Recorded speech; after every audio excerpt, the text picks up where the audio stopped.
sa mga headlines. First year anniversary ng Davao Region Insurgency Free ipinagdiwang. Youth Sector Symposium sa San Fernando, Bukidnon isinagawa. Former rebels at PO members isinailalim sa Tupad Program. At Department of Labor and Employment patuloy sa pagtulong sa mga former rebels sa ilalim ng Tupad Program sa Arakan, Cotabato. Tutok na sa Agila News Network.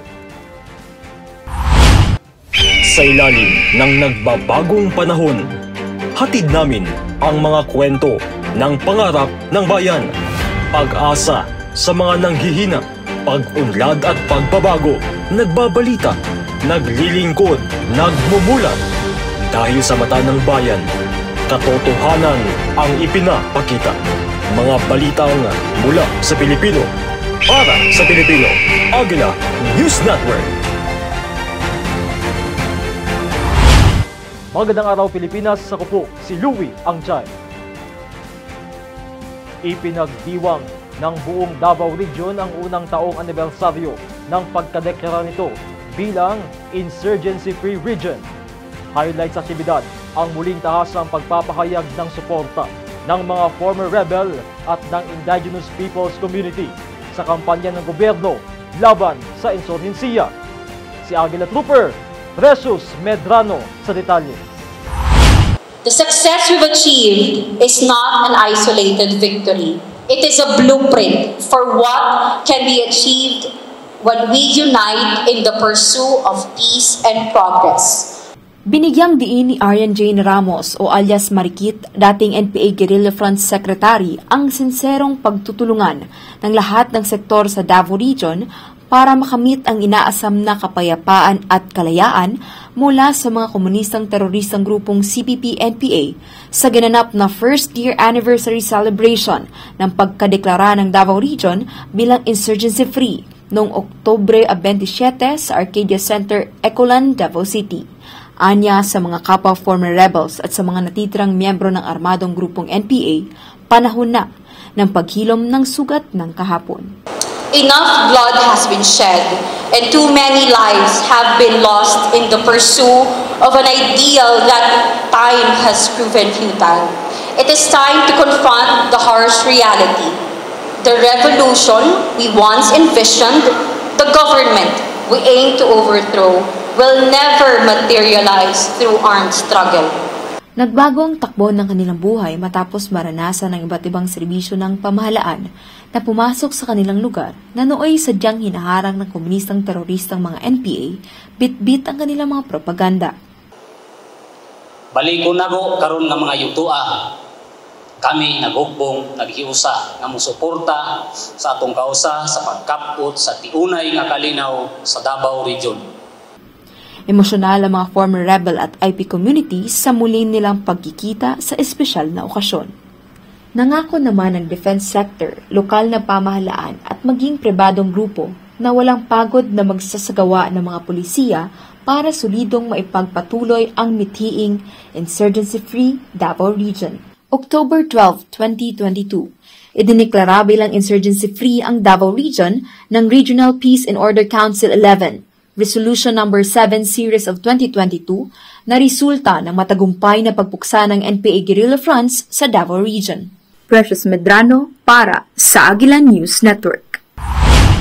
Formal nang binuksan ang Youth Sector Symposium and Workshop sa San Fernando, Bukidnon, kung saan nakapaloob dito ang iba't ibang sessions at aktibidad para magabayan ang mga kabataan sa tamang landas at maproteksyonan sa impluwensya ng komunismo. Si Agila Trooper Maylin Glier Buyon sa detalye.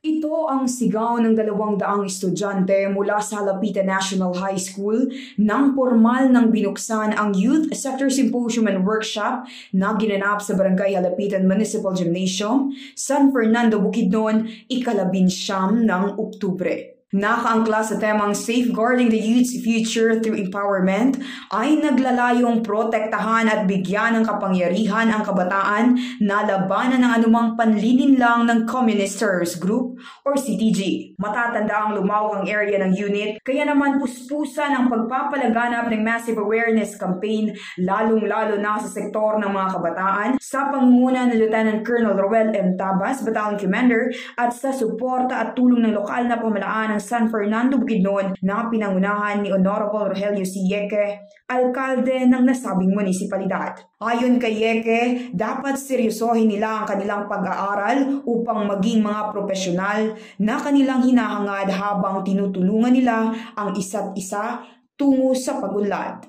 Nagkaroon ng samut-saring lectures ang mga kabataan patungkol sa pagpapaigting ng kultura sa seguridad, naturuan silang magiging responsable at vigilante na tumulong sa anumang banta ng seguridad. Gayon din, may mga inimbitahang mga lecturers na nagbahagi tungkol sa spiritual enlightenment and empowerment. Pagkatapos ng mga lectures ay binigyang diin ni First Lieutenant Jeff T. A. Abe, Assistant CMO Officer, ang kalagahan ng workshop. Tinuruan sila paano mag-report kung sakaling may mga bagong mukha at bagong grupo na magtangkang pumasok sa kanilang mga komunidad o eskwelahan. Dumalo din ang spokesperson ng Mindanao Indigenous Peoples Youth Organization or MIPYO na si Bae Ana Jessamay Y. Crisostomo bilang guest speaker upang magbigay inspirasyon sa mga kabataang katutubo na kailanman hindi maging hadlang ang pagiging tribo sa pag-abot ng ating mga pangarap, bagkus huwag ikahiya at gawin itong lakas sa pagtamo ng magandang kinabukasan. Sa huli, lubos ang pasasalamat ng mga guro ng Halapitan National High School na pinangungunahan ni Dr. Alicia Morillo Rivera, PhD, School Principal, sa ginawang aktibidad at nangangakong susuportahan ang unit para sa kapayapaan. Isa lang si Michael Anderson sa 2,000 pang grade 11 students na mabibigyan ng pag-asa at maprotektahan laban sa maling ideolohiya ng CPP-NPA-NDF na maaaring makasira sa kanilang mga pangarap. Mula rito sa Sitio Malantaw, Barangay Halapitan, Probinsya ng Bukidnon, Mailing Claire Bulod para sa Agla News Network. Isinilalim sa tulong pangkabuhayan sa ating Disadvantaged and Displaced Worker o TUPAD program ang 50 katao na kinabibilangan ng mga dating rebelde at membro ng People's Organization sa Arakan, Cotabato. Subaybayan natin ang kanilang progresibong kabuhayan ngayon sa report ni Agla Trooper Peter Sales.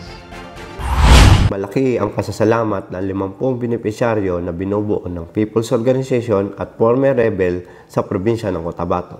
Matapos silang naipasok sa TUPAD o ang tulong panghanap buhay sa ating Disadvantaged Displaced Worker, isang programa ng Department of Labor and Employment upang bigyan tulong ang displaced worker, underemployed at seasonal na manggagawa na mabigyan ng agarang trabaho sa loob ng minimum na 10 araw ngunit hindi lalampas sa maximum na 30 araw. Sa kanilang pagtatrabaho, nakaatas sa mga benepisyaryo ang pagsasaayos ng mga halaman at paggawa ng fish ponds bilang bahagi ng income-generating project ng mga former rebels na sa kasalukuyan na sa pangangalaga ng unit. Nagahiusa kami aron mahumanamon ang amon nga garden, fish pond, kaupod ang amon nga mga POS member ug mga FR.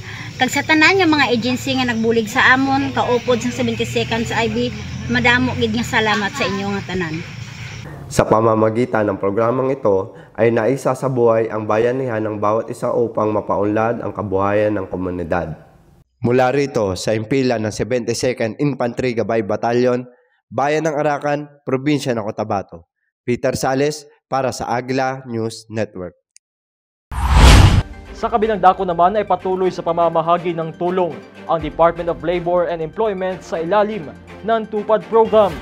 Layunin nito na matulungang makatindig sa sariling paa ang mga dating rebelde sa kanilang pagbabagong buhay. Muli nagbabalik si Agla Trooper Peter Sales sa detalye. Ang 72nd Infantry Gabay Battalion ay tumutulong na maibahagi ang benepisyong dala ng Department of Labor and Employment o DOLE sa pamamagitan ng tulong panghanap buhay sa ating Disadvantaged Displaced Worker o TUPAD program. Isa sa mga naging benepisyaryo nito si Tatay Cirilo na dating miyembro ng makakaliwang grupo. Pamilya ang naging motibasyon ni Tatay Cirilo upang magsumikap sa araw-araw na trabaho at mabigyan ng mga ito ng magandang buhay. Nagpasalamat sa kanang program na under ni Congressman Kaupdan. Salamat Congressman sa inyong tabang sa ako. Partikular sa ako. O sa 72nd IB na diin sila ang nahimong instrumento diin nahimo kami beneficiary. Daghang kayong salamat. Layunin ng programang ito na mabigyan ng panandaliang tulong ang mga manggagawa na walang pang-araw-araw na kinikita. Mula rito sa impila ng 72nd Infantry Gabay Battalion, Peter Sales para sa Agla News Network. At yan ang mga kaganapang nasagap ng mga Agila Troopers sa buong linggo. Manatiling nakatutok sa mga aktibidad ng 10th ID sa aming social media pages sa Facebook, Instagram, Twitter at YouTube na naka-flash sa inyong screens. Agila News Network, mga balitang mula sa Pilipino para sa Pilipino. Magandang araw at maraming salamat.